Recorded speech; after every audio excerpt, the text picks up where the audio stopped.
Delighted to be joined today by Jessica Sansom. Jessica, how are you? I'm good, thanks. The sun is Good. shining. That always makes me happy. So Absolutely right. We're all nothing to simple complain folk. about. Give us the sun and we're always happy. So Mhm. listen, tell me what you've been up to and tell me what you do at Huel and the work that's going on for you at the moment. Oh gosh, there's loads going on at the moment. So I guess to start at the beginning, what we're trying to do with Huel, and Huel, I mean, for people who don't know it, is a bit of a different concept, I guess, when it comes to food. It's been called things like astronaut food Yes. or futuristic food or things like that. And what it is it's nutritionally complete powdered food. It's taken me quite a while to be able to just say that cleanly. Yes. Nutritionally complete powdered food. And so we have sweet versions of it and savory versions of it. And with the general premise is that you add water and off you go, either hot or cold, depending on how you want it. And what we want to try and do is probably address two, it sounds very grandiose, but two really major, sort of global issues that are out there. So one is the issue around health and the fact that we've got more than 2 billion people around the world who are overweight and obese. A lot of those people want to be healthier, but they don't really know how. And there's so much sort of conflicting advice around diets and what you should eat. And, and if you want to try and follow one, then you can spend your whole, day trying to shop for it and follow it and do it else. And then the other one is around that there's such a huge awareness these days about the need to eat more plant-based food and to need to, think about the impact of your diet when it comes to issues like climate change or biodiversity and so on. I mean, you've got 26, or depends on, what you include in the calculation, but about a quarter of global greenhouse gas emissions coming from the food system. And what we really basically want to do is to sort of take away all the thinking that people have to do behind that and just say, look, here is a product.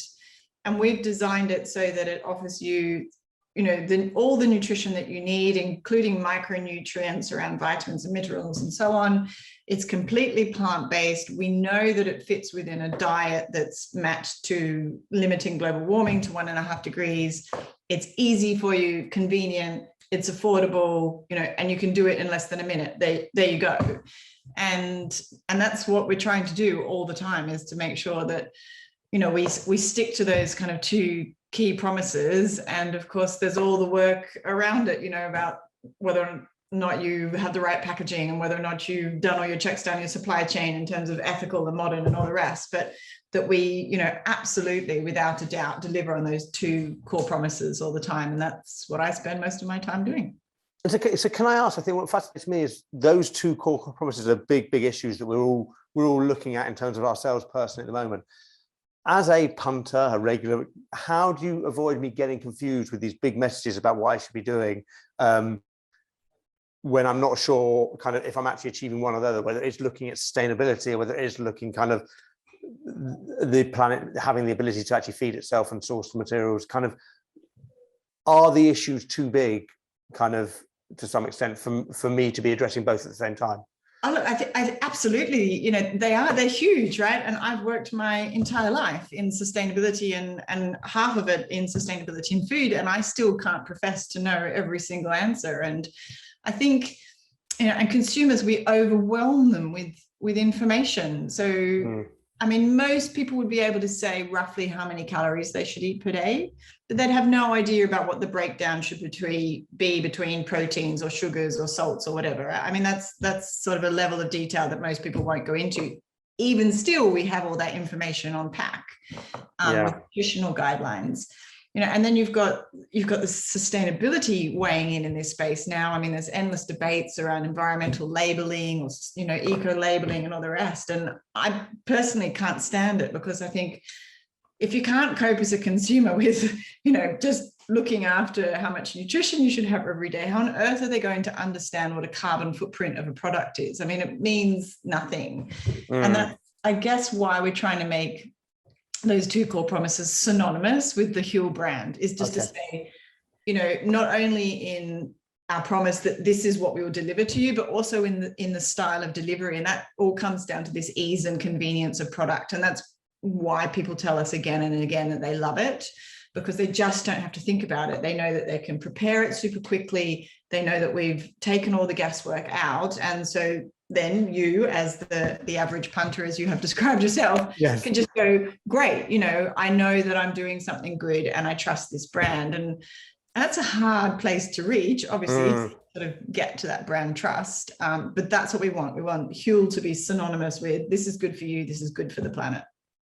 Let me ask about you and your journey, and in terms of, you've obviously been immersed, as you said, in sustainability in food your entire life, your entire working life, I should say. Where are you kind of on the journey, kind of in terms of sustainability and being kind of really being immersed in it? And where are we as a society? Oh gosh, yeah, you could ask me that question, you know, not only on different days and get different answers, but probably at different hours of the day and get a different answer. You know, on the one hand, I'm supremely sort of buoyed by the level of discussion that we're having these days around sustainability, you know, generally, and then, you know, obviously specifically around food, where I do a lot of my work.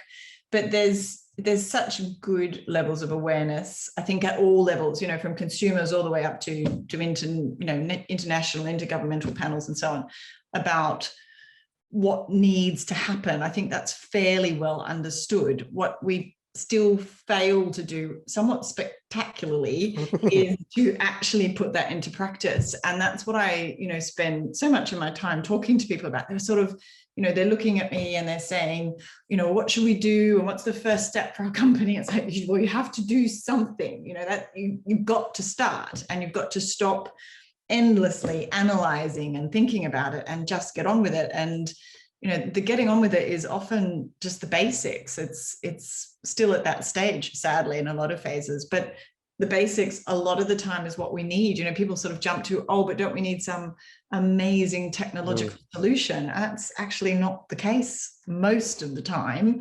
Most of the time is just, what kind of energy are you buying for your office? You know, what are you buying? What is your company actually making? Have you thought about how it fits within sort of the guidelines of what is sustainable going forward? And to think about it in those terms and couch it in that way. And I talk a lot about sort of saying, look, stop thinking about ESG, you know, environmental and social governance, and just think about sustainability. What does it mean? It means, can I continue to do this in the long term? And with a lot of businesses, when you sit down and you look at, all right, well, this is currently what my business model is, they go, oh, actually, you know, no, I can't. And that's when the conversation really gets interesting. And how much is therefore it's incumbent on businesses, or is it incumbent on individuals in terms of this progress and actually getting on and doing it?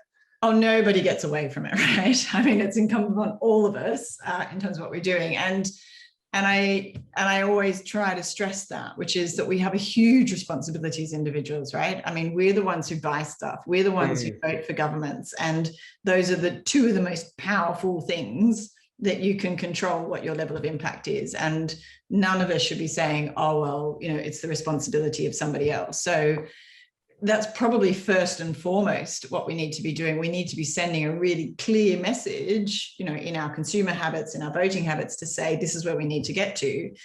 And businesses need to be, you know, stepping up to the mark enormously. And as I said, not just because it's their responsibility, I hate that word, but because if they want to continue to be a business, then this is the way that they're going to need to do it. So really interesting to me. Do you think actually almost the shaming of businesses, kind of in terms of how they operate, is actually having a negative impact on moving businesses forward in terms of their thinking? Or is it important?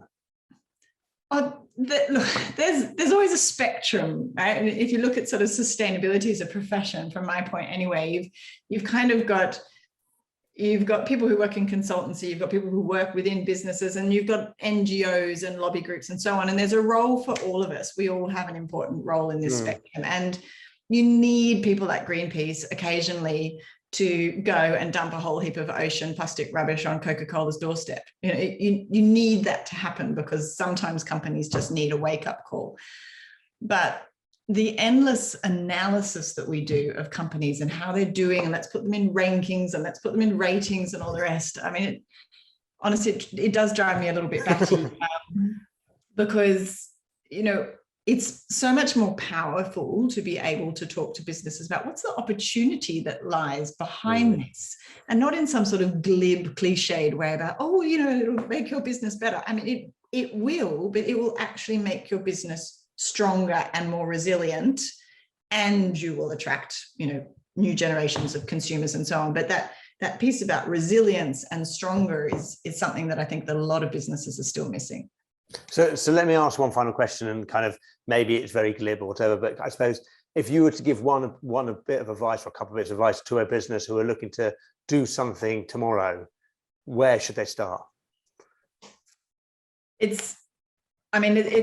does sound a little bit cliche, but it's just start. I mean, obviously, but I think is to sit there and to say to yourself and to look hard at yourself in the mirror and to say, is what we're doing something that fits within what the world needs to look like, and that what we would like it to look like in 10 years, 20 years from now? And to really ask yourself that hard question, both in what we do and how we do it. And I think if businesses asked themselves that question, then they're going to start to work out quickly what it is that we need to do. And as I've probably given away, I'm not a huge fan of endless navel gazing and analysis, but they do need to ask that. What is it that we're doing? How is it that we're doing it? And does that fit? Because if it doesn't fit, then I need to start doing something about it. What can I do? Oh, well, then all these things start to work themselves out in terms of that piece. But people often want to skip that step and they want to go to the next piece, which is, oh, well, let's talk about recycling in the office, or let's talk about our company car policy or so on. It's like, no, fundamentally, have a look at yourself. That would be my number one plea, as opposed to piece of advice. No, on that thought-provoking comment, Jessica, thank you so much for your time today. It's been a pleasure speaking. You're welcome.